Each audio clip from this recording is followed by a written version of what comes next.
I've brought it 314 React here, and today we are looking at 3D Mark Speedway, which was released October 12th, 2022. This is a DirectX 12 Ultimate benchmark, so it is assembled to demonstrate the latest DirectX ray tracing capabilities using DirectX Ray Tracing Tier 1.1, which we first looked at last week in the DirectX ray tracing feature test, as real-time global illumination and real-time ray traced reflections coupled with new performance optimizations like mesh shaders. It also has the versus mode that we've seen before, where you can in real time see how your PC is performing against another person's PC, so you can see the GPU temp, CPU core clock and the frame rate as the test goes on. And then of course there's an interactive mode just like we saw on Steel Nomad and a couple of the other tests that we've seen from 3D Mark. So that's become quite a staple. This is one I hadn't actually run before, and it's definitely the first time using the interactive mode. As we've seen from the video at the very beginning, it looks absolutely incredible. So I think you get it when you buy either the upgrade or the professional edition of 3D Mark. This is the latest test that will run alongside Steel Nomad because it uses ray tracing, and Steel Nomad handles the rasterization side of things in terms of testing. So of course this is a part of my series of looking at 3D Mark. You can see a link in the description that leads to a playlist that has all of the videos in it, so you can catch up from the very beginning. So please do leave a like and a subscribe to the channel for more videos on technology, graphics and video games. There's a new video out every single week, and this is going to be the penultimate video because next week I'm going to try and look at 3D Mark 99, and that will round off the series of 3D Mark, bringing it back to the very beginning. So we're going to do what we usually do and look at the tech specs of Speedway. So of course it needs pretty much everything it usually needs: latest version of Windows, DirectX 12 feature level 12 graphics card, and I believe that is DirectX 12 Ultimate, which is the next generation for gaming graphics, which adds powerful new capabilities and enables higher frame rates, reduced loading times, and the creation of vast detailed worlds. So there's a couple of articles here, one from NVIDIA, which has some details on DirectX 12 Ultimate, and of course there is the dev blog from Microsoft which goes over DX12 Ultimate. Now DX12 Ultimate was released in March 19th 2020, so it took 3D Mark a little while to have a specific benchmark for this. So of course it contains DirectX Ray Tracing 1.1, which we've looked at last week, so check out the video for more details on inline ray tracing. There's variable rate shading, which allows developers to selectively vary a game's shading rate, which lets them dial up GPU power in more important parts of the game and then turn down shader usage in other parts of the game. So you can keep your details where the user is looking, but then lower the details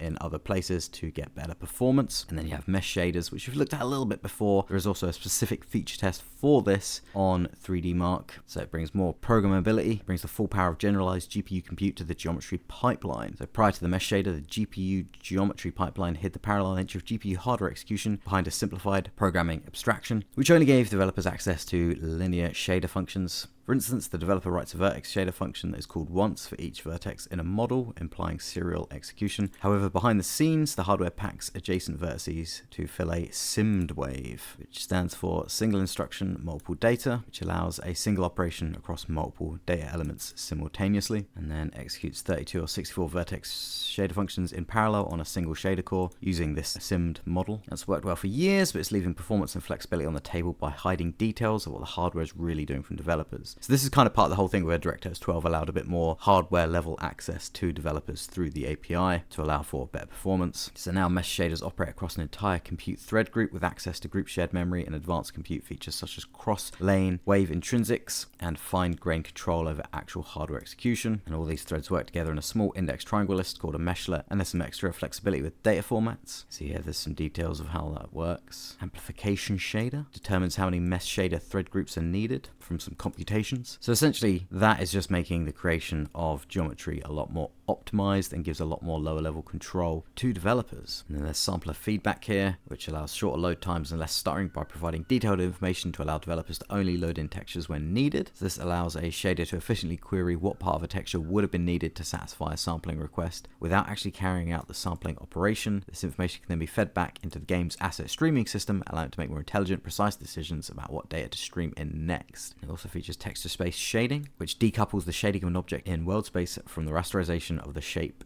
of that object to the final target. So you can do expensive lighting operations in object space and write them to a texture. And that can be done using compute without the graphics pipeline at all. Then in a separate step, bind the texture and rasterize to screen space, forming a dead simple sample. And there's an example of that occurring here. So you're doing the shading within object space using the compute shader and then rasterizing it to screen space, which again, because it's using compute shaders, you can massively parallelize that. And there's some more detailed links here on variable rate shading, mesh shaders, and sampler feedback. So I'll link to all of these in the description, as well as the Getting Started with DirectX 12 Ultimate guide. And now we are back on Speedway. So this also has HDR, which can be enabled in custom benchmark runs and interactive mode. Obviously, you need a HDR compatible monitor to do that. And of course, it uses ray tracing tier 1.1 for reflections and global illumination. So this should look really good because we're not using rasterization for GI and we're using full reflections. So of course, the requirements are Windows 10 or 11, 64-bit, dual-core CPU with SSSE3 support, 4 gigs of RAM, graphics card that supports DirectX 12 Ultimate, and 1.65 gigabytes of free space. It measures GPU performance with a combination of real-time ray tracing and traditional rendering techniques, and it does not have a CPU test. It features fully ray-traced reflections and global illumination, transparent surfaces with ray-traced reflections, volumetric lighting, particles, and post-processing effects, and the rendering resolution is 2560 by 1440. And the main role of the CPU is to just process command lists that the GPU executes. So I'm running this with a Ryzen 7700X and a GeForce 4090 with 32 gigabytes of VRAM. So the GPU should be the limiting factor here because the CPU should be able to feed the 4090 with enough information. So onto the engine. So in Speedway, they improved their existing illumination pipeline by removing its reliance on any pre-compiled illumination data, e.g. light maps and probes, making it completely dynamic. Now, when we looked at the DirectX feature test last week, there was a lot of pre-computed light maps and probes, cube maps, stuff like that, helping out the processing. Even on the Port Royal ray tracing benchmark, there was quite a lot of pre-computed stuff as well. And I don't believe it had global illumination that was being done by the ray tracing, and the shadowing was also done by rasterization. Now, I believe this one is just GI and reflections done in ray tracing, but that should still give it a much more advanced look than Port Royal. So we've got some information here about meshes and mesh shaders. So in 3D graphics, a mesh is the set of vertices, edges, and faces that define the shape of an object. So again, it goes over what we're looking at DirectX 12 Ultimate, how they have to be processed sequentially, and how with mesh shaders they can do it much more efficiently. So that's being used in this test. So we have continuous mesh LOD and culling. Now we're starting to head, I guess, towards similar to what UE5 does with Nanite, which will be the engine side of this. So DirectX 12 Ultimate gives the groundwork for how Nanite will work.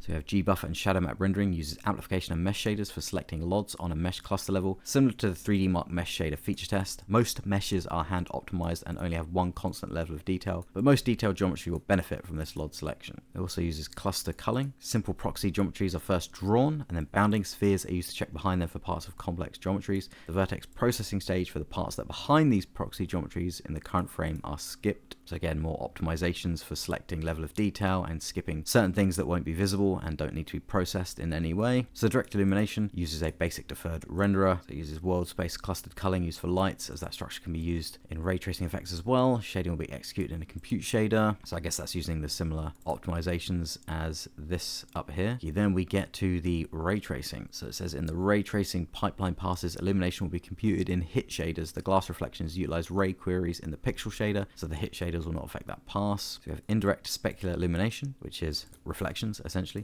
They're approximated using the diffuse light map spherical harmonics for the roughest surfaces and ray trace for other surfaces. Okay, yeah, so for really rough surfaces, you don't need to compute a proper reflection because it's so rough. You just need approximation of the light reflecting from it. So guess don't know if that's a pre-computed light map, probably is because it's that scene, or it's a probed light map maybe. So that gives you the basic reflections and specular. And then for the shinier surfaces, it uses ray tracing. It uses a spatio-temporal denoiser, which I guess means on a sort of 2D resolution as well as a time resolution. So you can use information from previous frames as well as the current frame to denoise the ray trace reflections. For rougher reflections, the direct illumination light map is used to approximate the lighting of the reflected surface in a separate hit shader. It appears to be the same paragraph done twice here. Looks like to be an error on their part. So for more accurate reflected motion vectors, curvature is also included in the G-buffer. A relatively accurate estimate of the curvature within a triangle is computed beforehand into a per triangle value for each mesh. So I would guess that means that curved objects have that data in the G-buffer to give more detail for reflecting moving objects, because I'm guessing if it's curved and it's moving, it's changing how you're reflecting off of it as it moves. So you need a bit more data to get a more accurate reflection off of that. And we have the direct illumination light map. A low resolution light map is computed each frame for diffusing direct light. This allows efficient evaluation of direct light for the diffused global illumination, and in some cases reflection as well. Indirect diffuse illumination, which is implemented using dynamically updated light maps, where one indirect bounce per frame is evaluated in the light map's texture space using path tracing. Denoising in screen space and heavy temporal filtering in the light map space is used. The light map is encoded with spherical harmonics to preserve directional information. So spherical harmonics in mathematics and physical science, they're special functions defined on the surface of a sphere, and they're employed in solving partial equations in many scientific fields. So it's quite complicated, but it looks like it's just a way of computing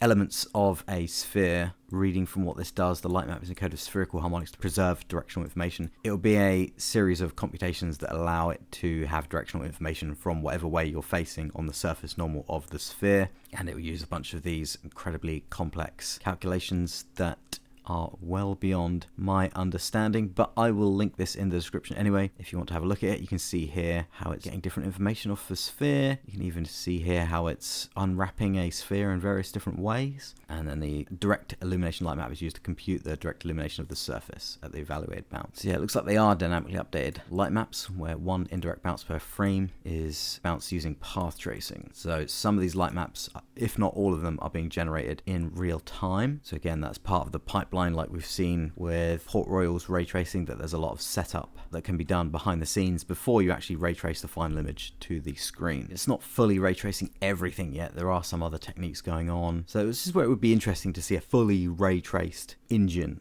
It'd also be interesting to see how stuff like Metro Exodus and Quake 2 RTX work in terms of what other setup do they have behind the scenes before it does that final ray tracing or path tracing to the screen. So again, we have some more transparent geometry draw, and it uses order independent transparency technique, which uses order independent transparency approximation with raster order views. And simply put, the transparent geometry is rendered, and a per pixel visibility function, accumulated transparency, is approximated by merging pixels into the compressed function. Transparent geometry is re-rendered, illuminated, and additively blended to the visibility function. So this is using this incredibly wordy technique to take transparent geometry and render it on a per pixel level, and then merge those pixels together in a function to render out to the screen with illumination and blending. So this is a pre-existing part of the 3D Mark game engine. I believe it was first used in Port Royal. Again, I will put a link to this in the description. And then ambient occlusion uses an adaptive screen space technique, so that's not using ray tracing, and it's computed using a group of compute shader passes. I imagine it's very similar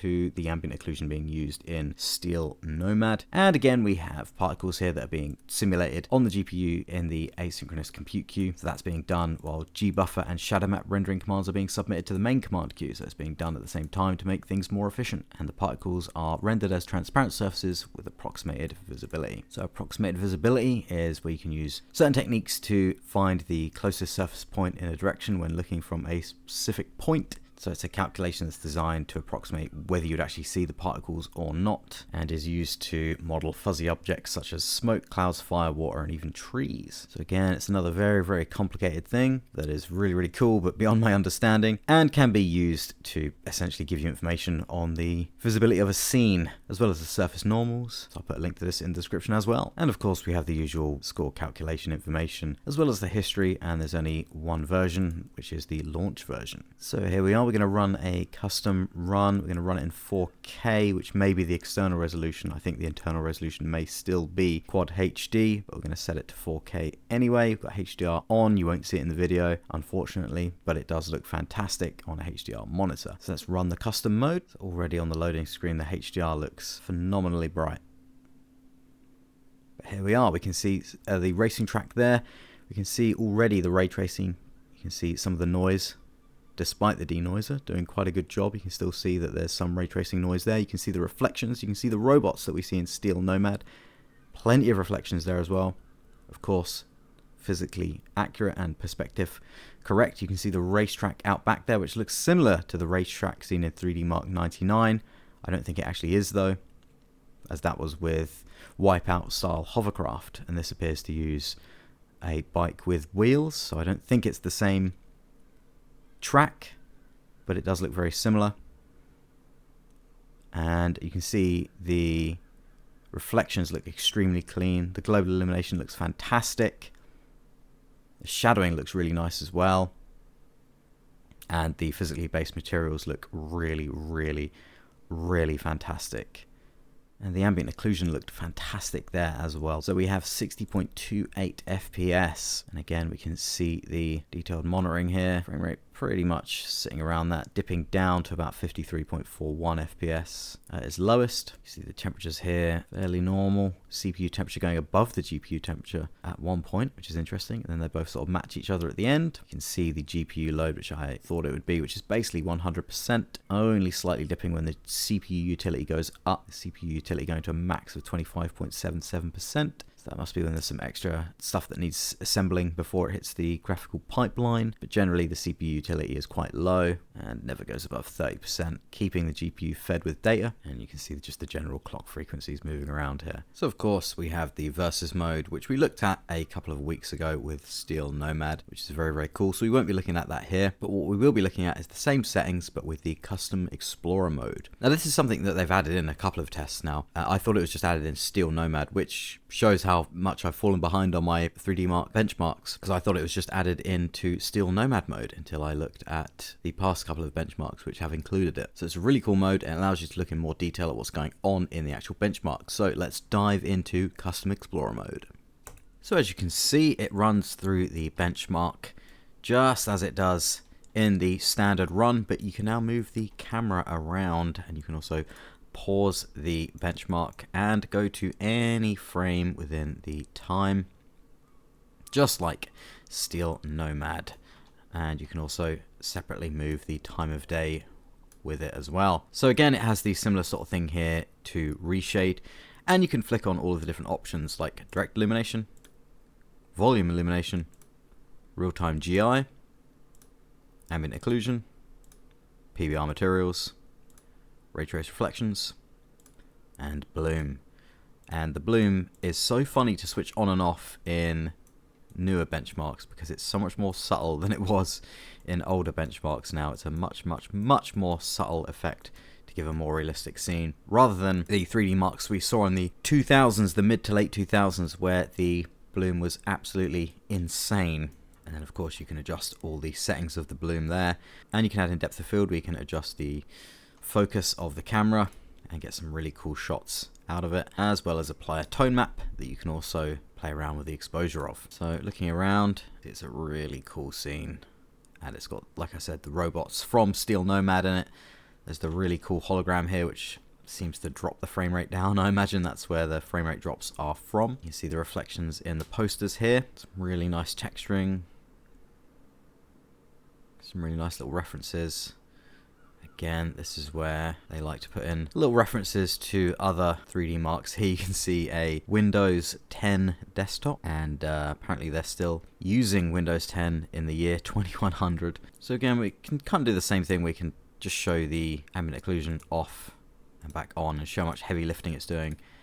I don't think it looks quite as good as the ambient occlusion that was being used in Steel Nomad, but it's still pretty damn amazing. I just don't think it's as clean, but it's still really nice ambient occlusion for a non-ray traced version of it. So let's have a quick scan around for secrets. I don't think there are any secrets in this one. There was in Steel Nomad where you could go out of bounds with the camera and find some hidden references to older 3D marks, but it doesn't look like that's doable here. Also on the computer here, there's another reference to Shattered Horizon, which puts this, and with the robots, that puts this in the same universe as Steel Nomad and the same universe as Shattered Horizon. So again, this is all feeding in to my whole 3D Mark shared universe thing, which I may do a video on at some point. Now in the windows here, we have the really nice ray trace reflections, which I find once you've seen ray traced reflections like this in Windows, where the ray tracing reflection is perfect, like really accurate and realistic,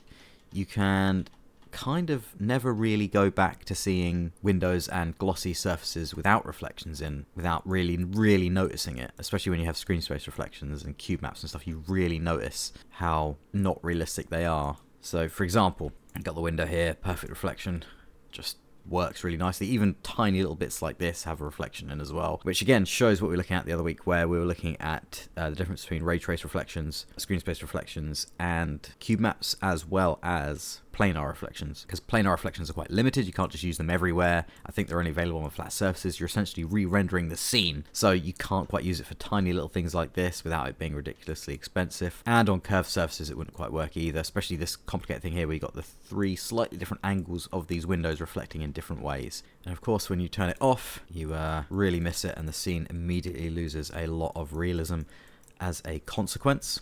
And you can even see it up here as well. Adds in reflections here, really diffuse reflections.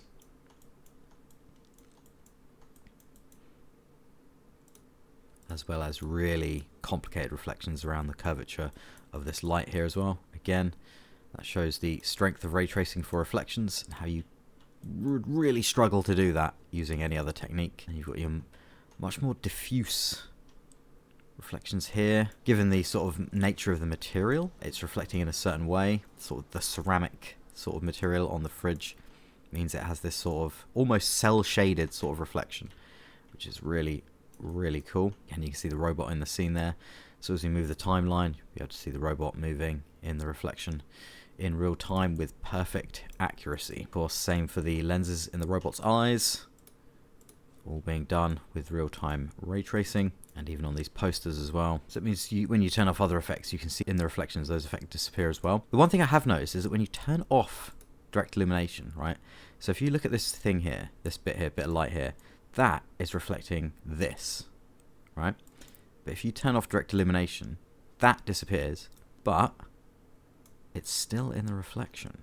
And I think what's happening there is, because the direct illumination is being done by a light map, I think what's happening is it's dropping the sampling of that light map directly to the camera, so you lose the information here. But I think the fact that you're still getting global illumination, what that means is the global illumination, i.e. the ray tracing, is still sampling that light map. So we're not seeing it, but the ray tracing is still sampling it to do the global illumination here, and it's also still sampling it to do the reflections here. So it's one of those interesting things where you can disable it, and on camera it's gone, but because the global illumination is still using it, you've still got the glow here from that direct light, and then you've still got it in the reflection. You've got the reference to the robots from Port Royal here. And you've also got some really nice brickwork here, which I believe is using full geometry, which I imagine is to do with the really cool technology with the mesh shaders to make that more efficient. And again, you can see more details in the reflections here. You can switch that on, off, and again, you can turn the direct illumination on and off, and you can see the direct illumination is gone when you look directly at it, but again, it's still there in the reflection.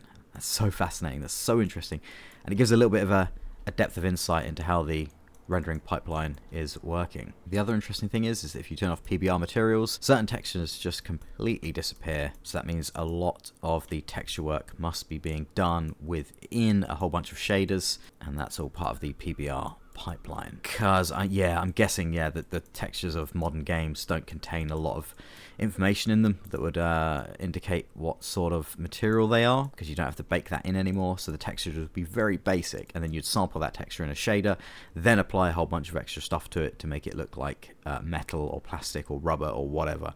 And that's why when you turn off PBR materials, you lose the majority of the actual textures here. But it does make things like ambient occlusion a bit more obvious. So you can see the ambient occlusion being applied there, and you can see some slight pixelation stepping there. So I think this is not running in internal 4K. I think it is running internally at Quad HD. Now we've turned off direct illumination, we can turn off volume illumination, which obviously is gives a little bit of extra lighting to the scene because you're illuminating through dust and particles in the air. Real-time GI makes things very, very dark, kind of Doom 3-like, which shows how in older games you'd have to put in artificial little point lights in these areas to keep them lit properly, because you can't rely on the bounce lighting from the scene. And if you turn off direct illumination as well, everything goes really, really dark, and you're just left with some specular stuff. And the volume illumination off as well. And it looks like it's just specular reflections from the directional light outside. But it does let you see the volume illumination a lot clearer. So the ambient occlusion is reliant on the real-time GI. The real-time GI is being done by ray tracing. So I wonder why you can't switch that on or off without GI, unless there is a ray trace element to the ambient occlusion. But it said it was screen space based, so I don't know. Interesting. You turn off ray trace reflections, you turn everything off, and basically the whole scene goes pretty much pitch black. But you turn on direct illumination. This shows that when you have ray tracing in the mix, when you turn everything off, because so much is done by the ray tracing, you just get a pretty much dark scene. Unlike Steel Nomad, where you could switch everything off and still see the scene, it just looked like a really old benchmark. This one, it pretty much makes the scene completely unviewable. Again, look how good these reflections are, just perfect reflections. And you can see in certain places there's these sort of effects here. So it looks like there's some sort of possibly per vertex sort of shading going on here, something going on here, reflecting from this hologram. It's not direct illumination, that's the GI. So yeah, even with the scene still, you can kind of see the GI doing something there. Now that looks like all real geometry as well, rather than parallax occlusion mapping or anything like that. Just looks like it's sampling certain squares on it rather than per pixel. That's really interesting.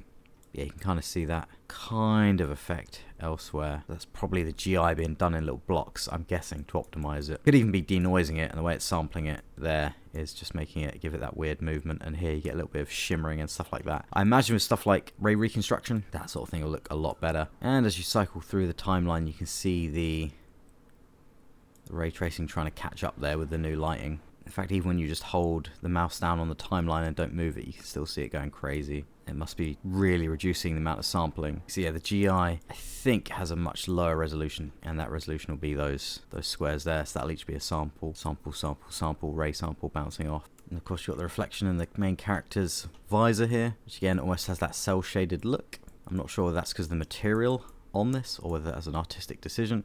You can also see the more detail on the clothing. Got stuff like leather materials here, skin, and sort of metallic, sort of cyber implant materials here.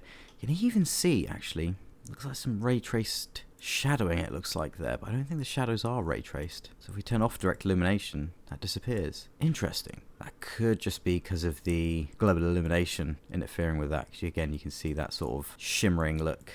Oh, and then here you got some normal mapping as well. Again, you can see that sort of shimmering look. And even a bit of the shadowing sort of noise there as well, which will disappear when you turn off the direct illumination. Cyber implant legs there. Very cool character. Hasn't even been 2 years since this has come out. It's been just over a year and a half. I imagine even in that year and a half, the global illumination ray tracing would have improved greatly in that time and reduced the amount of sort of squares and different colors, and the sort of shimmering we're seeing here, that'll all be reduced now, especially with ray reconstruction. Anyway, let's speed through the time of day. So you can go from what looks like early morning right through the day, and then right through to the night.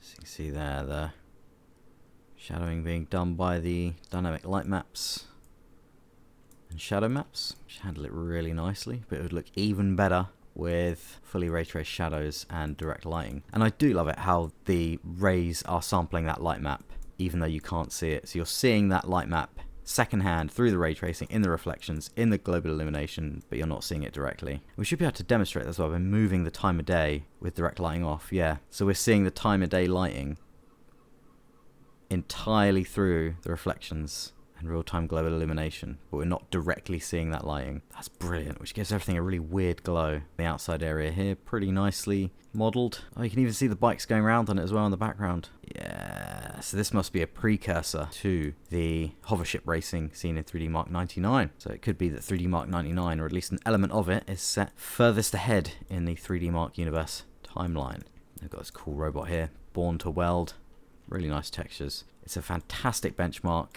Let's see if we can see any more references to other 3D marks. Can't really see any. Yeah, I think they added most of their stuff into Steel Nomad, the references to old 3D marks. And you can also see here when you turn on the depth of field, you can of course highlight certain things to focus on and then have the bokeh depth of field in the background. You can adjust the focus distance, so you can change the amount of blur depending on the distance from the lens. You can really make it go crazy with the blur, and then you can change the amount of f-stops and just make it go very blurry in the background and focus on the main figure in the foreground. Now, I don't think the depth of field here is using the ray tracing solution that we saw last week in the feature test. I think it is just a normal depth of field effect that we've seen in other benchmarks like Steel Nomad and Port Royal because it doesn't quite look as clean as that depth of field that we saw in the fully ray traced depth of field in the feature test last week, but it still looks pretty amazing, and you can use it to make some really great screenshots as the background being blurred just looks incredible. Whenever you bokeh depth of field anything, it looks absolutely amazing because it hides any of the sort of imperfections of the rendering. Really nice benchmark, really cool. And that was the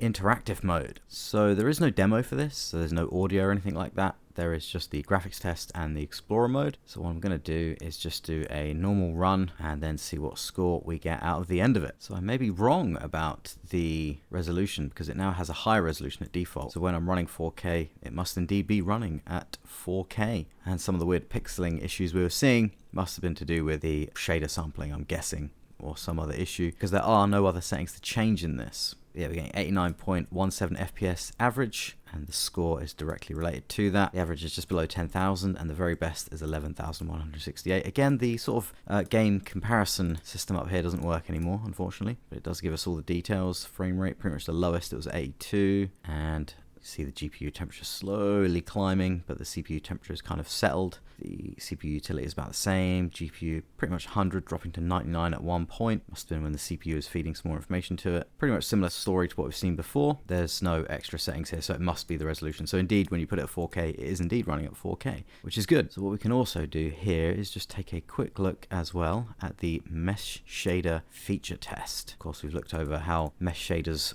work, and this is also part of the DirectX 12 Ultimate testing stuff, and this came out on the 11th of February 2021, and it has an Explorer mode as well. So again, looking at the details here, it's got the same information and the same links that we've looked at before, pretty much the same requirements, and we have some details on the feature test design here. The test scene is a hall containing many rows of highly detailed carved pillars. As the camera moves through the scene, the pillars in the foreground block the view of those further back. The test runs in two passes. The first passes the traditional geometry pipeline to provide a performance baseline. It uses compute shaders for LOD selection and meshlet culling. This reference implementation illustrates the performance overhead of the traditional approach. The second pass uses the mesh shader pipeline. An amplification shader identifies meshlets that are visible to the camera and discards all others. The LOD system selects the correct LOD for groups of meshlets in the amplification shader. This allows for a more granular approach to the LOD selection as opposed to selecting the LOD only at the object level. So you should get better level of detail as things disappear into the distance, which again is getting similar to the sort of virtualized geometry of Nanite. The visible meshlets are passed to the mesh shaders, which means the engine can ignore meshlets that are not visible to the camera, again making it nice and parallelized,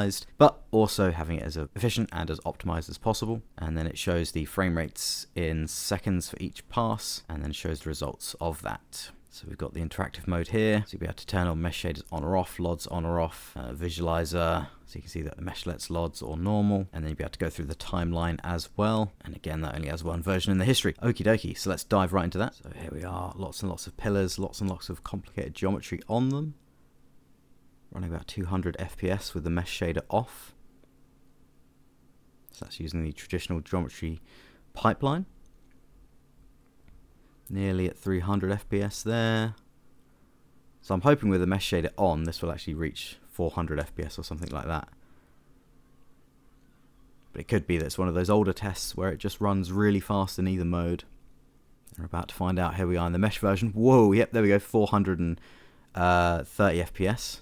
Wasn't too far off there. Yep, pretty much sitting at above 400, 480, nearly reaching 500 FPS. Wow. Okay, that really shows the efficiency of using the mesh shader. Damn. Yeah, they go above 500 there. So yeah, mesh shader off 233 and mesh shader on 487. So it's like twice the difference. 108.5% difference. Damn, that's the same hardware, same geometry. You can see huge spikes in the frame rate here, whereas it's a kind of smooth curve here. In fact, where there's dips in the frame rate here, there seems to be spikes here. So there must be a lot more efficiency here where that is struggling to render a whole bunch of extra things, but here it's doing it so much more optimized. It actually increases the frame rate. GPU load at 99% on the second run, pretty much 100% on the first run. The CPU seems to be a lot more evened out though, but there's more CPU usage on the mesh shader test. It's giving a much higher frame rate, so there must be a little bit more CPU horsepower needed there. Some real dips in the CPU's clock frequency. Temperatures are a little bit higher overall. So you're much more efficiently utilizing the hardware. You've got twice the performance. Damn, over twice. That's incredible. But then the GPU temperature is actually higher than it was on this test, but the usage is lower. So that could be a margin of error sort of thing going on there. But it is essentially, yeah, using the hardware much more efficiently. So let's dive into the Explorer mode. So you can't really move the camera around freely or anything like that, but you can just move the sort of timeline. And you can see the frame rate there, mesh shaders off. It does make a visual difference as well.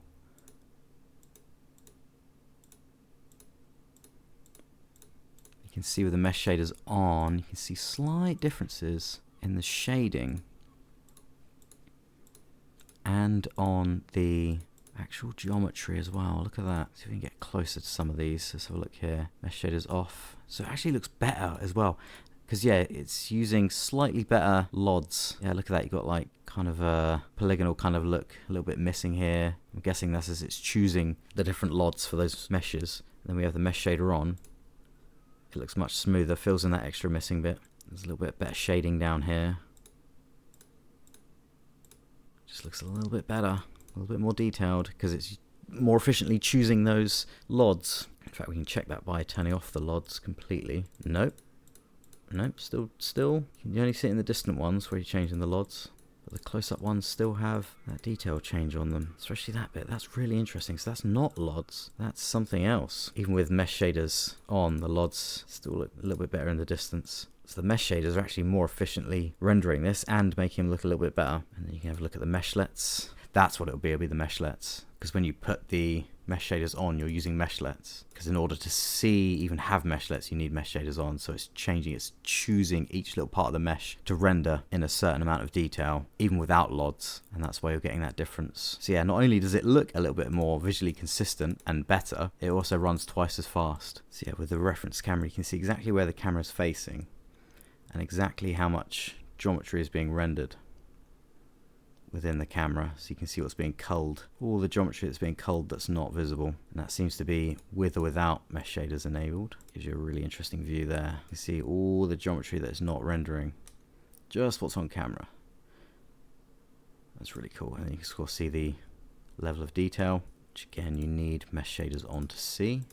But you can switch LODs off. So again, yeah, that's where the mesh shaders are choosing the level of detail on a really granular level to display that image even better. Make the geometry a little bit more smooth and accurate while making it super efficient. Because yeah, you don't have to load the entire LOD of that object. You can just do it in the little meshlets. Again, I'm fairly certain this is a similar sort of foundational technology of what enables UE5's Nanite. Nanite is even more advanced and uses mesh shaders, etc. and virtualized geometry to do this on an even more granular scale. So yeah, I remember seeing the Matrix demo on PS5, and you can switch this sort of scene on and see a similar sort of thing with the Nanite mode. So anyway, that pretty much wraps up this video. Again, this is part of a series of 3D Mark, so do check out the playlist in the description to see all of the videos in this series. Next week will be 3D Mark 99, and we'll wrap the series up from there and then go back to our usual pick and mix videos of the channel. But I probably will revisit some other 3D Mark stuff in the future.